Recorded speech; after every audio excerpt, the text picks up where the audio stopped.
हमें कश्मीर की धरती से हिंदू को भगाना है। इनके जितने भी मीटिंग्स होती है, इनके जितने भी जलसे होते हैं, मारने की बात होती है, काटने की बात होती है, काट के फेंक देंगे, आधा इधर आधा उधर, और फलाने हजरत के दुश्मनों पे खौलता पानी डाल दो और तेजाब डाल दो, वो डाल दो। ये सिर्फ विघटनकारी बातें कर रहे हैं और ये लोग माइंड को ब्रेन वॉश कर रहे हैं, नौजवानों का ब्रेन वॉश करके एक ऐसी फौज बना रहे हैं जो जलाली का जो एजेंडा है हिंदुस्तान को बर्बाद करना। ये हमें कश्मीर की धरती से हिंदू को भगाना है। हमें कश्मीर की धरती से हिंदू को भगाना है। रगे अहबाब को जालिम के पंजे से छुड़ाना है। यहां से पकड़ा हुआ कश्मीरियों को हुद्दी ने। हमें कश्मीर की धरती से हिंदू को भगाना है। रगे अहबाब को जालिम के पंजे से छुड़ाना है। उठाए सर न कोई फिर कभी भी तख्ते दिल्ली से, बुतों के पूजियों को इस कदर हमने दबाना है। हम देख रहे हैं उनका बुज़दिल मीडिया, बुज़दिल फौज और बुज़दिल मूर्तियों के पुजारी अब उन पर पाकिस्तान की हैबत तारी हो चुकी है। लिहाजा अब इस सिलसिले को मजीद आगे बढ़ाना चाहिए ताकि उनके जालिम पंजों से कश्मीर को आजाद कराया जाए और दुनिया को बताया जाए इस्लाम कल भी गालिब था, इस्लाम आज भी गालिब है। पाकिस्तानी शाहीनों ने इंडियन गिद्ध मारकर ये वाज़े कर दिया है कि सिर्फ कश्मीर ही पाकिस्तान नहीं बनेगा बल्कि इंशाल्लाह इंडिया भी पाकिस्तान बन जाएगा। अंबर जदी, पहला सवाल आपसे, ये मोहम्मद जलील के लिए इतनी निष्ठा क्यों हिंदुस्तान में रहकर, वो शख्स जो कह रहा है कि हम पूरे हिंदुस्तान को बदल देंगे? देखिए, सबसे पहला सवाल यही है कि ये इस्लाम या इस्लामिक स्कॉलर या कोई दीनी हमारे कोई नुमाइंदगी तो करने वाले कोई हमारे उलेमा बिल्कुल नहीं हो सकते। ये अपनी राजनीतिक विचारधारा, अपने मुद्दों को पूरा करने के लिए, मंशाओं को, जो उनकी राजनीतिक सपने हैं उनको पूरा करने के लिए वो इस तरीके की बातें करते हैं। एक हिंदुस्तानी, चाहे वो मुसलमान हो, हिंदू हो, इस तरीके की बात अगर अपने देश के लिए इस तरीके के बयान सुनता है, उसके बावजूद भी ऐसे लोगों का महिमा मंडन इस आधार पे होता है क्योंकि वो हमारे धर्म से आते हैं। ये इस्लाम जो हमारा कोर उसकी गाइडलाइंस है उसके ही खिलाफ है। इस्लाम कहता है हुब्बुल वतनिल मिन नफ्सुल ईमान। यहाँ पर बैठे हमारे उलमा है, अगर मैं मेरी इस बात को गलत साबित कर दें तो मैं अपना नाम बदल दूंगी। काज़मी साहब, क्या ये दोहरा रवैया है? यहाँ हिंदुस्तान में जब सवाल पूछा जाए तो आलोचना की जाए कि देखिए साहब हम विरोध करते हैं, और वहाँ पाकिस्तान में जाके मंच साझा किया जाए और जिन शब्दों का इस्तेमाल किया जाए, मुझे लगता है कि मुस्लिमों के एक बड़े तबके को उन शब्दों पर आपत्ति होगी।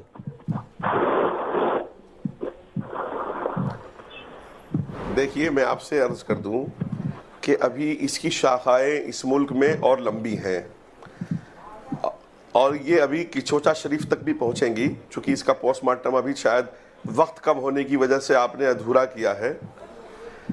और जो ये मन्नान साहब का आपने बयान दिखाया है, ये आला हजरत के ख़ानदान से हैं। मैं रिजवी साहब से पूछूंगा क्या उनके अंदर इतनी हिम्मत है कि वो एक नेशनल टेलीविज़न पर बैठकर पहले रिजवी साहब की मजम्मत करें और जलाली साहब को बाद में जूते मारें। जी, उनको तो जूते लगने ही हैं और इंशाल्लाह जब हमारा और हमारी हुकूमत का मौका आएगा हम जूते लगा लेंगे उसको।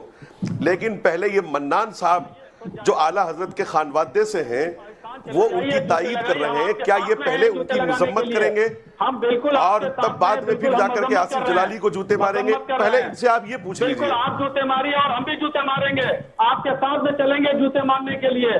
चलिए, हम और आप दोनों लोग साथ में चलते हैं। काज़मी साहब, रजवी साहब जो बात कह रहे हैं, हम उम्मीद करते हैं कि वो ईमानदारी से अपनी बात को कह रहे होंगे और वो कह रहे हैं कि हम देश के साथ हैं, हम किसी भी गद्दार के साथ नहीं हो सकते। और आपको याद होगा कि जब होना भी नहीं चाहिए थी तो हमने कश्मीर में 370 धारा की हिमायत की थी, हमने हुकूमत हिंद की हिमायत की थी, हमने किसी की परवाह नहीं की थी। ये जो इल्जाम लगा, मैं भी उनमें से हूँ। अल्लाह का फजल है, पूरी दुनिया जानती है कि मैं भी उनमें से हूँ कि ट्रिपल तलाक से लेके 370 तक हर वो सही चीज जो मुल्क के लिए और मुसलमानों के लिए अच्छी है, अल्लाह के फजल से मैं उसकी हिमायत कर रहा हूं और करता रहूंगा, चाहे वो ट्रिपल तलाक हो। रजवी साहब, ठीक है रजवी साहब, मैं आऊंगा आपके पास, लेकिन सूफी कौसर हसन मजीदी साहब है हमारे साथ। मजीदी साहब, आपको लगता है कि जिस मन्नान साहब का जिक्र यहां पर किया जा रहा है, उस मन्नान के खिलाफ सख्त एक्शन होना चाहिए?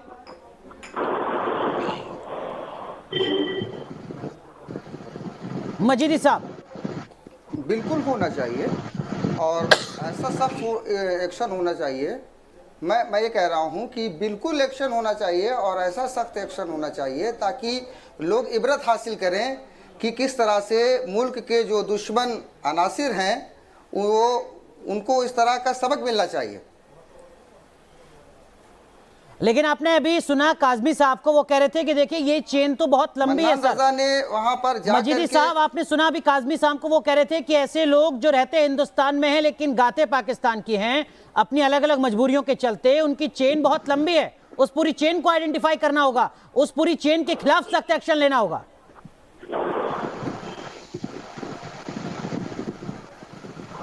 बिल्कुल बिल्कुल, ये बहुत लंबी चेन है। अभी जो भी मेरे साथ बैठे हुए काबिल दोस्त कह रहे थे, जैसा उन्होंने बताया, ये बहुत लंबी चेन है और इन्होंने जहाँ जहाँ का नाम लिया है, इसके अलावा भी बड़े नाम हैं।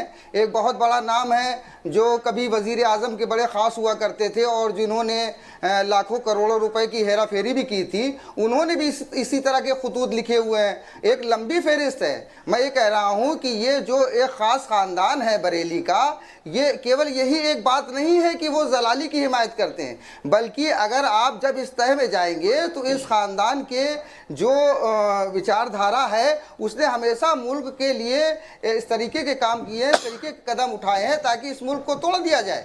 सबसे अहम मसला ये है कि ये अपनी किसी भी मीटिंग का, अभी किसी जलसे का ये ऑडियो वीडियो नहीं बनाते हैं, उस पर फतवा लगा देते हैं कि देखिए साहब हमारे यहाँ ऑडियो वीडियो बनाना हराम है जी। हिंदुस्तान के बरेलवियों के यहाँ ऑडियो वीडियो बनाना हराम हो जाता है और पाकिस्तान के बरेलवी ऑडियो वीडियो बना लेते हैं। ये दोहरा मापदंड सिर्फ इसलिए है क्योंकि इनके जलसे, इनके जितने भी मीटिंग्स होती है, इनके जितने भी जलसे होते हैं, मारने की बात होती है, काटने की बात होती है, काट के फेंक देंगे, आधा इधर आधा उधर, और फलाने हजरत के दुश्मनों पे खौलता पानी डाल दो और तेजाब डाल दो, वो डाल दो। ये सिर्फ विघटनकारी बातें कर रहे हैं और ये लोग माइंड को ब्रेन वॉश कर रहे हैं, नौजवानों का ब्रेन वॉश करके एक ऐसी फौज बना रहे हैं जो जलाली का जो एजेंडा है हिंदुस्तान को बर्बाद करना, ये उसको आगे ले जा रहे हैं। अंबर जदीद, सुना आपने मजीदी जी को, ये जलाली के एजेंट्स के खिलाफ एक्शन क्यों ना हो?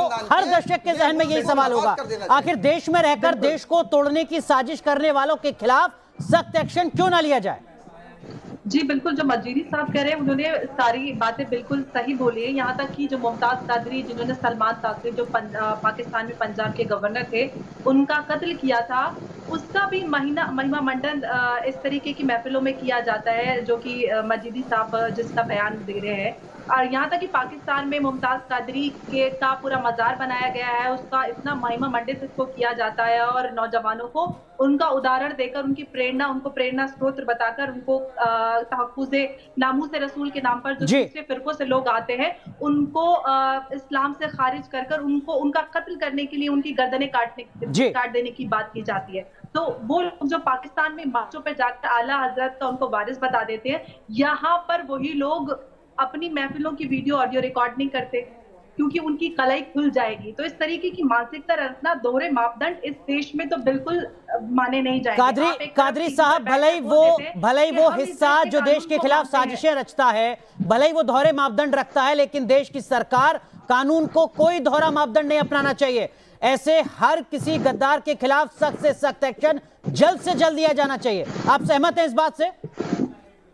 देखिए साहब, पहली बात तो मैं सबसे पहले ये क्लियर करना चाहूंगा कि हर सुन्नतुल जमात का आदमी बरेलवी नहीं होता, वो अहमद रजा खान साहब का फॉलोवर नहीं होता जी। सारा हिंदुस्तान का जो सुन्नी है वो ख्वाजा गरीब नवाज, ख्वाजा मोइनुद्दीन चिश्ती का फॉलोवर होता है, ये बात जरूर है।